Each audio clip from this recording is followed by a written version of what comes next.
এই মায়াবী চাঁদের রাতে রেখে হাত তোমার হাতে মনের এক গোপন কথা তোমায় বলতে চাই। বলো, শুনতে চাই।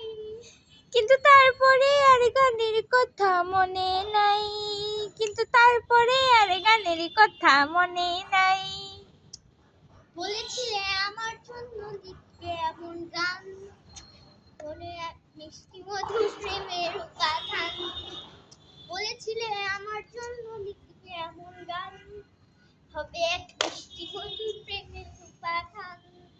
শোনো প্রিয় শোনো দি এমন সেই গানই গাইছি এখন। শোনো প্রিয় শোনো দি এমন সেই গানই গাইছি এখন। এখন এই গানের ভাষায় স্বপ্ন আশায় তোমায় শোনাতে চাই। বলো, শুনতে চাই। কিন্তু তারপরে আর গানের কথা মনে নাই, কিন্তু তারপরে আর গানের কথা মনে নাই।